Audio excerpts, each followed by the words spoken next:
Bueno, continuando con nuestro libro de el cuento número 13 de Diana Sterfield, continuamos.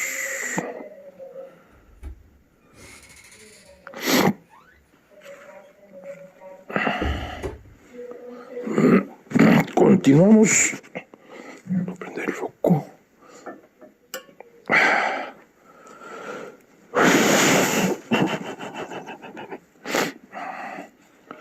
El doctor y la señora Maudsley. En mi último día, la señorita Winter me habló del doctor y la señora Maudsley.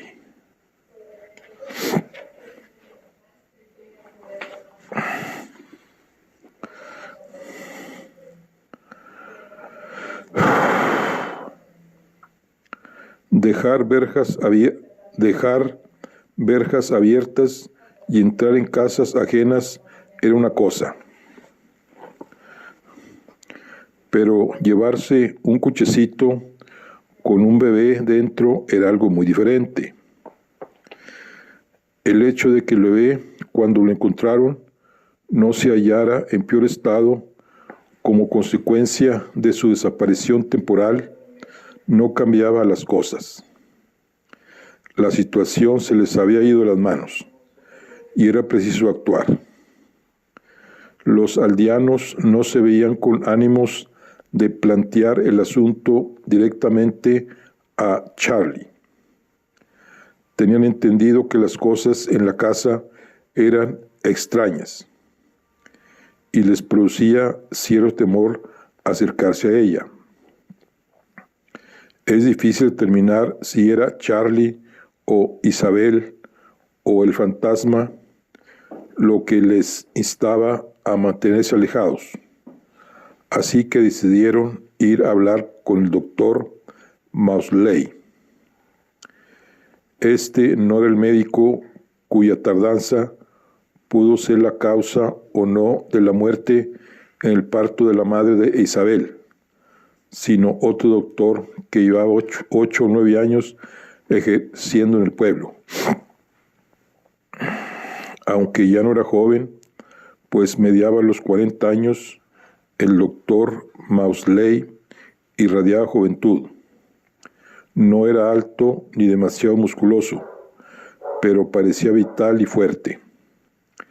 En comparación con el cuerpo, sus piernas eran largas y solía caminar con paso rápido sin esfuerzo aparente.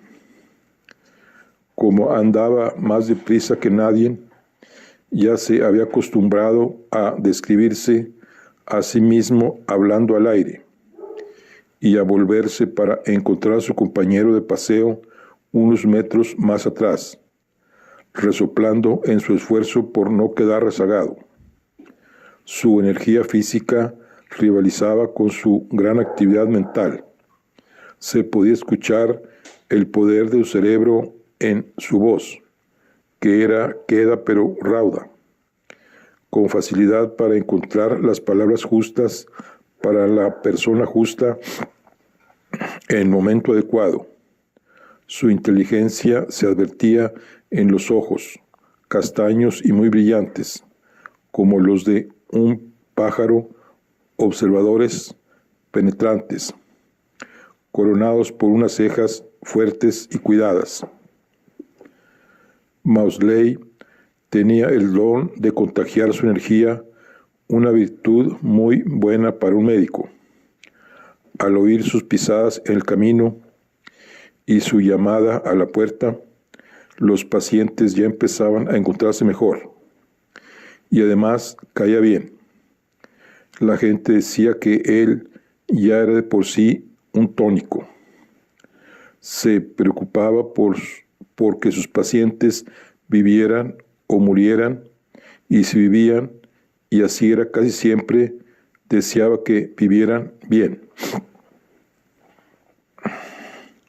Al doctor Maudsley le apasionaban los desafíos a su inteligencia.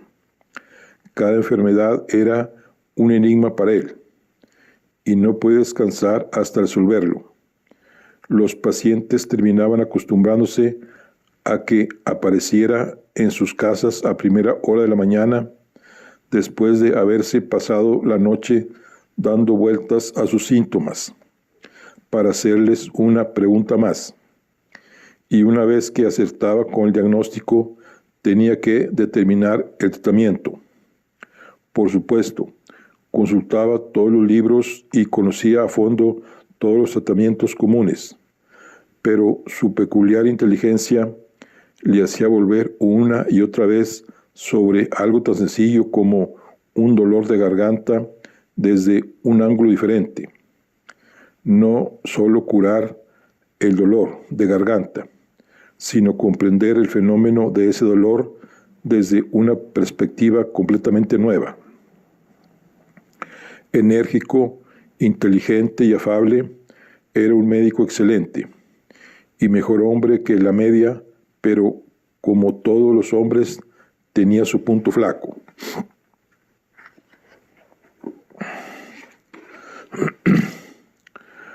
La delegación de los hombres del pueblo estaba construida por el padre del bebé, el abuelo del bebé y el tabernero, un hombre de aspecto cansado al que no le gustaba quedar excluido de ningún asunto. El doctor Maudsley saludó al trío y escuchó atentamente mientras dos de sus integrantes contaban una vez más su relato. Empezaron por el problema de las verjas que quedaban abiertas. Siguieron con el controvertido tema de las ollas desaparecidas. Y después de unos minutos llegaron al clímax de la narración, el rapto del niño en el cochecito. Se comportan como salvajes, dijo finalmente el Fred Jameson más joven.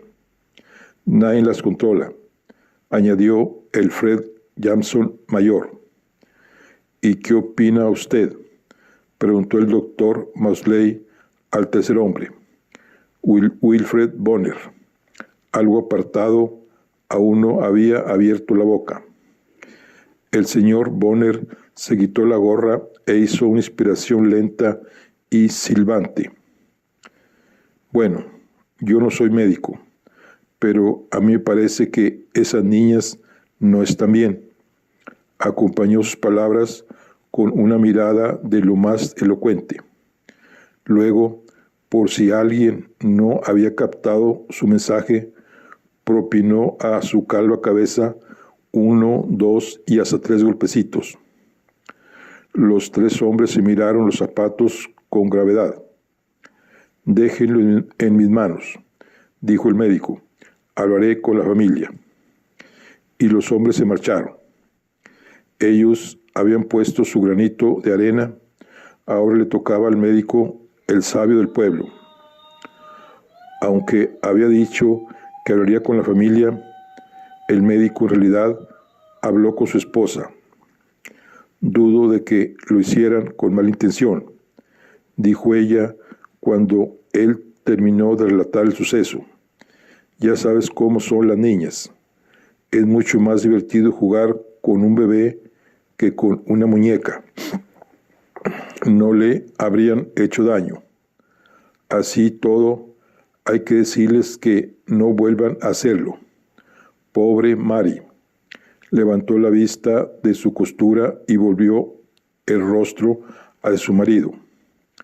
La señora Maudsley era una mujer sumamente atractiva. Sus ojos eran grandes y castaños, con unas pestañas largas que se rizaban coquetas. Recogía hacia atrás su cabello moreno y sin un solo mechón gris, en un estilo tan sencillo que solo una auténtica belleza podía lucirlo sin parecer anodina. Cuando se movía, su figura adquiría una elegancia armónica y femenina. El doctor sabía que su esposa era bonita, pero llevaba demasiado tiempo casados para reparar en su belleza. En el pueblo creen que las niñas son retrasadas. Imposible. Por lo menos eso es lo que opina Wilfred Bonner. La señora Maudsley negó con la cabeza con estupefacción. Les tiene miedo porque son gemelas. Pobre Wilfredo. Es la ignorancia de las personas mayores. Por fortuna, la siguiente generación es más abierta. El médico era un hombre de ciencia, aunque sabía que estadísticamente resultaba improbable que existiera una anormalidad mental en las gemelas. No quería descartar esa posibilidad hasta haberlas examinado. Con todo, no le sorprendía que su esposa, cuya religión le prohibía pensar mal de las personas, diera por hecho que el rumor era un chisme infundado. Estoy seguro de que tienes razón, murmuró, con una vaguedad que indicaba que estaba seguro de que no era así. El médico había dejado de intentar que su esposa creyera exclusivamente aquello que era verdad. Ella había sido educada en una religión que no permitía aceptar distinciones entre lo que era verdad y lo que era bueno. Entonces, ¿qué piensa hacer?, preguntó la señora Maudsley.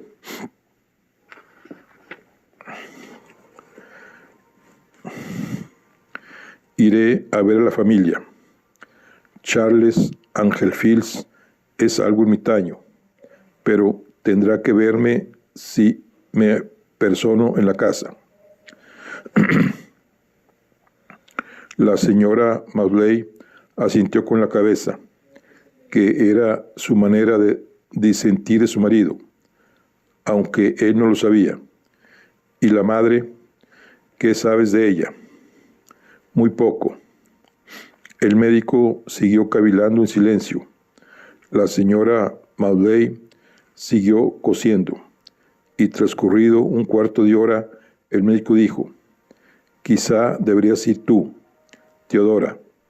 Seguramente la madre esté más dispuesta a ver a una mujer que a un hombre. ¿Qué dices? Así pues, 3 días más tarde, la señora Maudsley llegó a la casa y llamó a la puerta principal. Sorprendida de que nadie le abriera, frunció el entrecejo. Después de todo, había enviado una nota para anunciar su visita, y rodeó la casa.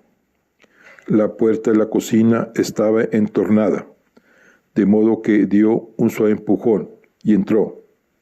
No había nadie. La señora Maudsley miró a su alrededor. 3 manzanas sobre la mesa, marrones y arrugadas y a punto de pudrirse por el contacto, un paño de cocina negro junto a un fregadero con varias pilas de platos sucios y una ventana tan roñosa que desde dentro apenas podía distinguirse si era de día o de noche. Su nariz blanca y refinada olisqueó el aire y supo cuánto necesitaba saber. Apretó los labios, enderezó los hombros, asió con firmeza el asa de concha de su bolso y emprendió su cruzada. Fue de estancia en estancia buscando a Isabela, absorbiendo por el camino el olor de la mugre, el desorden y la dejadez que acechaba por todas partes. El ama se cansaba fácilmente. Las escaleras se les hacían pesadas y estaba perdiendo vista. El ama se cansaba fácilmente. Las escaleras se le hacían pesadas y estaba perdiendo vista. Solía creer que había limpiado cosas que no había limpiado, o quería limpiarlas y se olvidaba, y la verdad sabía que a nadie le importaba, de modo que, concentrados esfuerzos en alimentar a las niñas, que tenían suerte de que el ama todavía pudiera ocuparse de preparar las comidas. Por tanto, la casa estaba sucia y tenía polvo. Cuando alguien torcía un cuadro, torcido se pasaba una década, y el día en que Charlie no pudo encontrar la papelera de su estudio, simplemente arrojó el papel al suelo hacia el lugar donde había estado hasta entonces la papelera. Y al poco tiempo se le ocurrió que era menos engorroso vaciar la papelera una vez al año que una vez a la semana. A la señora Maudsley le disgustó sobremanera aquel panorama. Frunció el entrecejo ante las cortinas medio corridas. Suspiró ante la plata deslustrada y meneó la cabeza con asombro ante las ollas de la escalera y las partituras desparramadas por el suelo del vestíbulo. En el salón se agachó automáticamente para recuperar un naipe, el 3 de espadas, que descansaba caído o desechado en el suelo. Pero era tal el desorden que cuando miró a su alrededor buscando el resto de la baraja, se sintió perdida. Al volver su impotente mirada al naipe, reparó en el polvo que lo cubría, y como era una mujer maniática con guantes blancos, la abrumó el deseo de dejarlo en algún lado. ¿Pero dónde? Durante unos segundos quedó paralizada por la angustia, dividida entre el deseo de poner fin al contacto entre su inmaculado guante y el naipe polvoriento y algo pegajoso, y su renuencia a dejar la carta en un lugar que no fuera el correcto. Finalmente, con un visible estremecimiento de los hombros, lo colocó sobre el brazo de una butaca de piel y salió aliviada de la estancia. La biblioteca ofrecía mejor aspecto. Tenía polvo, por supuesto, y la alfombra estaba raída, pero los libros estaban en su sitio, y eso ya era algo. Pero incluso en la biblioteca, justo cuando estaba preparándose para creer que aún quedaba cierto sentido del orden enterrado en esta familia roñosa y caótica, tropezó con una cama improvisada, empotrada en un rincón oscuro entre dos estanterías. Tan solo era una manta invadida por las pulgas y una almohada mugrienta, de manera que al principio pensó que era la cama de un gato. Entonces miró de nuevo y vislumbró la esquina de un libro asomando por debajo de la almohada. Tiró de él. Era Jens Eyre. De la biblioteca pasó a la sala de música, donde encontró el mismo desorden que había visto en las demás estancias. El mobiliario tenía una distribución extraña, ideal para jugar al escondite. Había un diván vuelto hacia la pared y una silla semioculta detrás de un arcón que había sido arrastrado de su lugar debajo de la ventana. Detrás del arcón había un trozo de moqueta donde el polvo era menos denso y el color verde se filtraba con mayor claridad.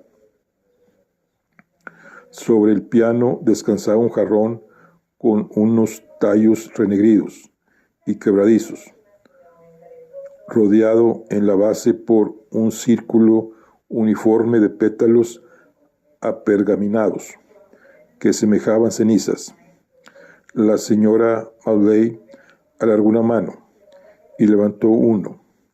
El pétalo se desmenuzó, dejando una desagradable mancha gris amarillenta entre sus blancos dedos enguantados. La señora Maudsley pareció hundirse en el banco del piano.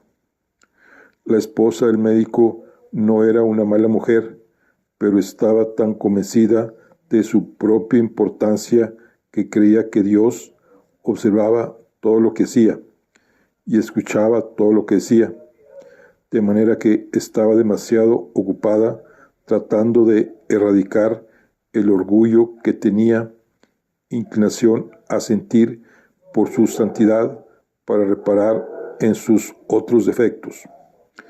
Ella era una hacedora de buenas obras, así que todo el daño que pudiera hacer lo hacía sin darse cuenta.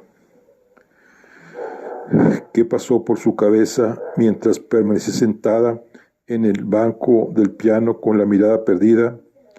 Esa gente no era capaz ni de poner agua a sus jarrones. Con razón sus niñas se portaban mal.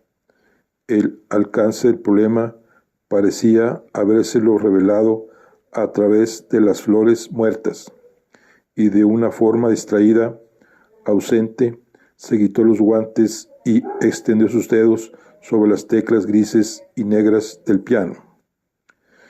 El sonido que retumbó en la estancia fue el ruido más áspero y menos musical imaginable. En parte, ello se debía a que el piano llevaba muchos años sumido en el abandono, sin nadie que lo tocara o afinara, y en parte a que a la vibración de las cuerdas del instrumento se había sumado casi instantáneamente otro sonido, asimismo disonante, una especie de bufido furioso, un chillido desaforado, irritado, como el maullido de un gato al que le han pisado la cola. La señora Maudsley salió bruscamente de su ensimismamiento. Al oír el aullido, contempló el piano con incredulidad y se levantó con las manos en las mejillas. En medio de su desconcierto, apenas tuvo un instante para darse cuenta de que no estaba sola, pues ahí, emergiendo del diván, había una figura delgada, vestida de blanco. Pobre señora Maudsley. No tuvo tiempo de advertir que la figura vestida de blanco estaba empuñando un violín y que éste caía con gran fuerza y rapidez sobre su cabeza. Antes de que pudiera asimilar aquella escena, el violín chocó contra su cráneo, la envolvió la oscuridad y se desplomó en el suelo inconsciente. Con los brazos extendidos de cualquier manera y el impecable pañuelo blanco todavía remetido en la correa del reloj, parecía que no quedaba una sola gota de vida en ella. Las pequeñas bocanadas de polvo que había despedido la alfombra cuando la señora Maudsley se derrumbó regresaron suavemente a su lugar. Ahí yació una buena media hora hasta que el ama, a su regreso de la granja donde había estado recogiendo huevos, se le ocurrió asomar la cabeza por la puerta y vio una silueta oscura donde antes no había ninguna. La figura de blanco se había esfumado. Mientras transcribía de memoria, la voz de la señorita Winter pareció llenar mi habitación con el mismo grado de realismo con que había llenado la biblioteca.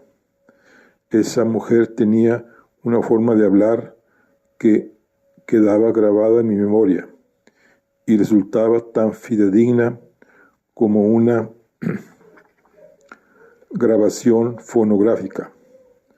Pero al llegar a este punto, después de decir la figura de blanco se había sumado, se había detenido. Así que yo también me detuve. Dejé el lápiz flotando sobre la hoja y medité sobre lo que había sucedido después. Había estado concentrada en el relato y por tanto tardé unos instantes en trasladar mis ojos del cuerpo tendido de la esposa del médico a la narradora. Cuando lo hice, me sentí consternada. La palidez habitual de la señora Winter había adquirido un tono gris amarillento, y el cuerpo, aunque siempre rígido, parecía en ese momento estar preparándose para una agresión invisible. El contorno de la boca le temblaba, tanto que supuse que estaba a punto de perder la batalla por mantener los labios en una línea firme y que una mueca de dolor contenida se disponía a declararse vencedora. Me levanté de la butaca alarmada, pero no tenía ni idea de qué debía hacer. «Señorita Winter», exclamé impotente, «¿qué le pasa?» «Mi lobo», creí oírle decir, pero el esfuerzo de hablar bastó para hacer que sus labios empezaran a tiritar. Cerró los ojos. Parecía luchar por regular la respiración. Justo cuando me disponía a echar a correr en busca de Judith, la señorita Winter recuperó el control. La agitación de su pecho amainó. Los temblores de su cara cesaron. Y aunque todavía estaba blanca como la muerte, abrió los ojos y me miró. «Mejor», dijo débilmente. Despacio, regresé a mi butaca. «Creo que dijo algo sobre un lobo», comencé. «Sí, la bestia negra que me roe los huesos cada vez que se le presenta la oportunidad. Pasa la mayor parte del tiempo merodeando por los rincones y detrás de las puertas porque tiene miedo de ellas», dijo señalando las pastillas blancas que había en la mesa a su lado. «Pero no son eternas. Se acercan las 12 y están perdiendo su efecto. El lobo me está olisqueando el cuello. A las 12:30 estará clavándome los dientes y las garras. Hasta la 1, que es cuando podré tomarme otra pastilla, y tendrá que regresar a su rincón. Vivimos pendientes del reloj, él y yo, día a día. Se adelanta 5 minutos, pero no puedo tomar mis pastillas 5 minutos antes. Eso nunca cambia. Pero imagino que su médico, naturalmente, una vez a la semana o una vez cada 10 días, me ajusta la dosis, pero nunca es suficiente. No quiere ser él quien me mate, de modo que cuando llegue el momento será el lobo el que acabe conmigo». Me miró con dureza y después se aplacó. «Las pastillas están aquí. Mírelas. Y el vaso de agua. Si lo deseara, yo mismo podría precipitar mi final, en el momento que yo quisiera. Así que no se compadezca de mí. He elegido este otro camino porque tengo cosas que hacer». Asentí. «De acuerdo. Entonces sigamos con lo nuestro y hagamos esas cosas. ¿Le parece? ¿Por dónde íbamos?» La esposa del médico en la sala de la música con el violín. Y continuamos con nuestro trabajo. Charlie no estaba acostumbrado a enfrentarse a los problemas. Y tenía problemas. Un montón de problemas. Agujeros en el tejado. Ventanas rotas. Palomas descomponiéndose en las habitaciones del desván. Pero los ignoraba. O quizá vivía tan retirado del mundo que sencillamente no reparaba en ellos. Cuando la filtración de agua empezaba a resultar excesiva en una habitación, se limitaba a cerrarla y se trasladaba a otra. La casa, después de todo, era enorme. Me pregunto si, dentro de su torpeza mental, se da cuenta de que otras personas mantenían sus hogares con esfuerzo, pero como el deterioro era su entorno natural, se sentía cómodo en él.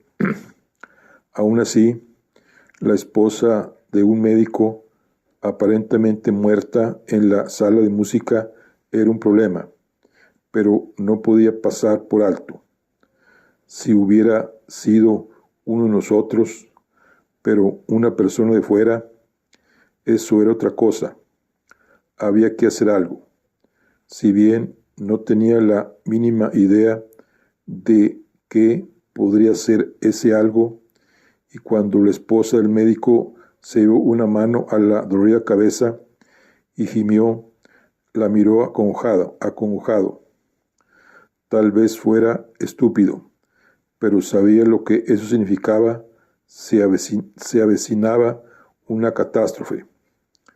El ama envió a John Didig por el médico, y éste llegó a su debido tiempo. Durante un rato, el presentimiento de una catástrofe pareció infundado, pues se descubrió que el estado de la esposa del médico no era grave, pues tan solo sufría una conmoción leve. La mujer rechazó una copita de coñac y aceptó té, y al rato estaba como nueva.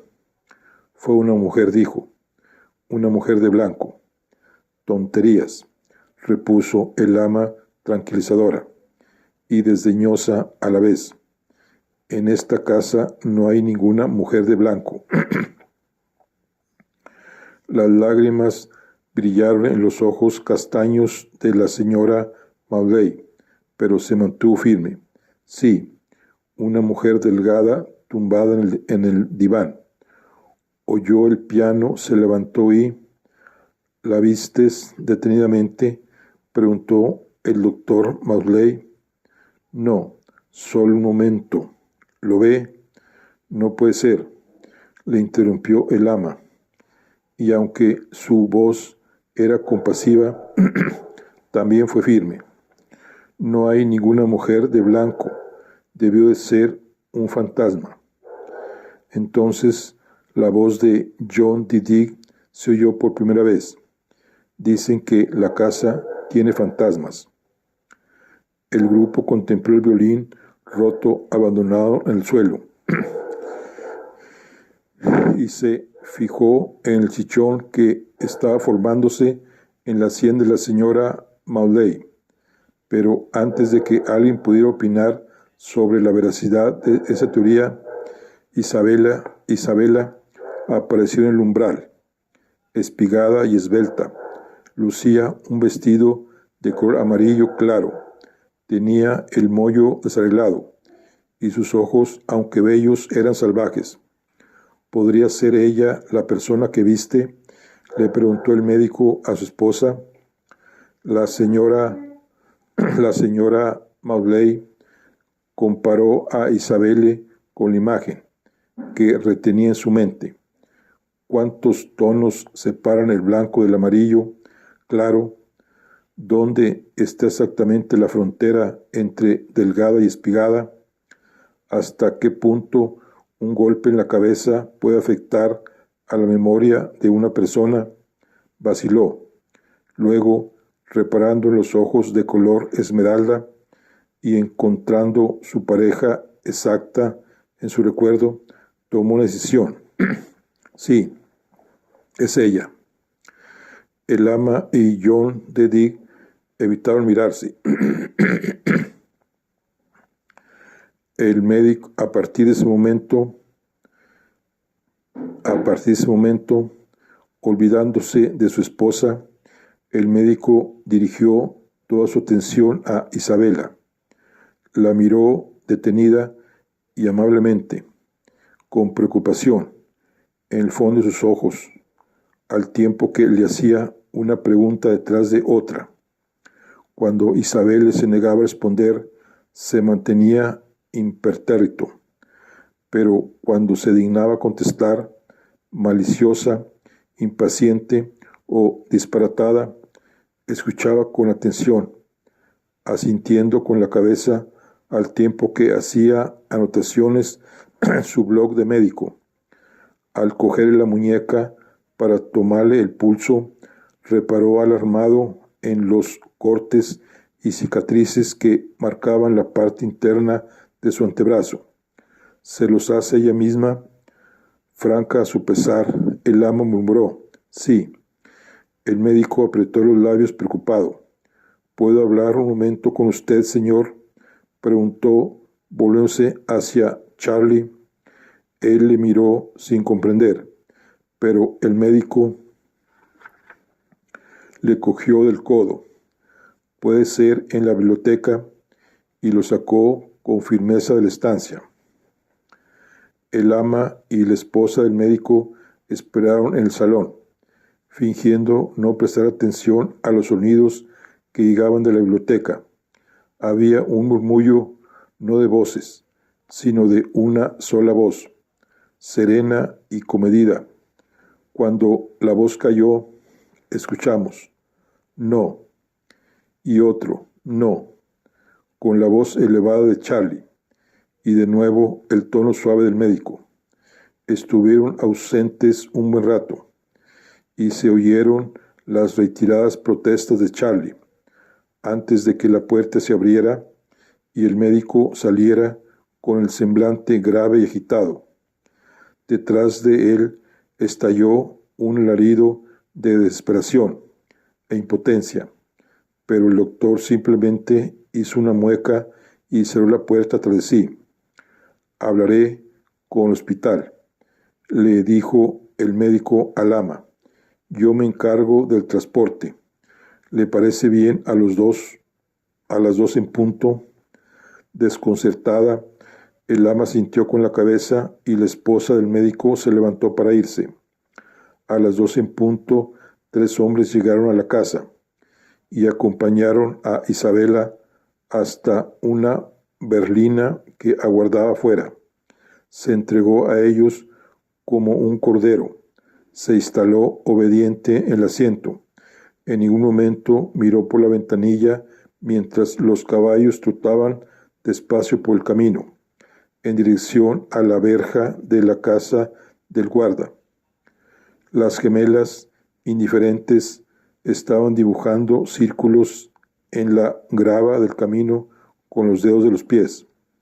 Charlie estaba en la escalinata, viendo empequeñerse la berlinesa. Parecía un niño al que estaban arrebatando su juguete favorito y no podía creer, del todo no, todavía no, que aquello estuviera ocurriendo de verdad. El ama y John de Dick le observaban nerviosos desde el vestíbulo esperando su reacción. El carruaje alcanzó la verja y desapareció tras ella. Charlie se quedó mirando la verja abierta 3, 4, 5 segundos más. Luego su boca se abrió en un amplio círculo espasmódico y trepidante que dejó ver su lengua trémula, la rojez carnosa de su garganta, los hilos de barba cruzando la oscura cavidad. Nosotros le mirábamos inmutizados, a la espera de que el espantoso sonido emergiera de su boca, pero el sonido no estaba preparado aún para salir.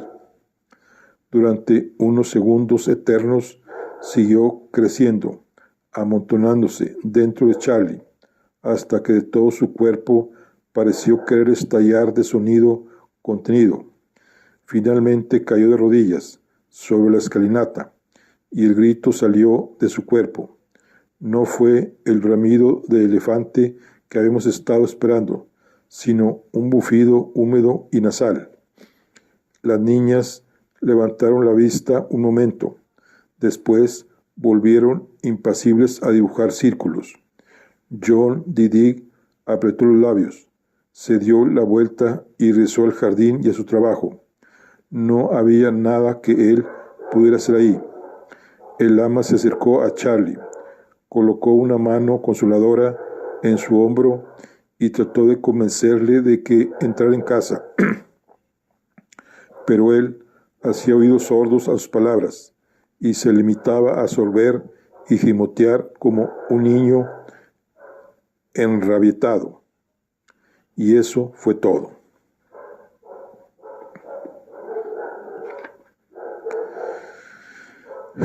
Eso fue todo. Un final curiosamente discreto para la desaparición de la madre de la señorita Winter. Estaba claro que la señorita Winter no tenía muy buena opinión de las aptitudes maternales de Isabel. De hecho, la palabra madre no parecía formar parte de su léxico. Supongo que era comprensible. Por lo que había podido ver, Isabela era la mano maternal, era la menos maternal de las mujeres. Así todo, ¿quién era yo para juzgar las relaciones de otras personas con sus madres? Cerré la libreta, metí el lápiz en la espiral y me levanté. Estaré fuera 3 días, le recordé. Regresaré el jueves. Y la dejé a solas con su lobo. Bueno, pues aquí concluimos la charla del día de hoy. Nos vemos en la siguiente. Aquí terminamos, creo que el capítulo 9. Nos vemos en la siguiente. Hasta luego.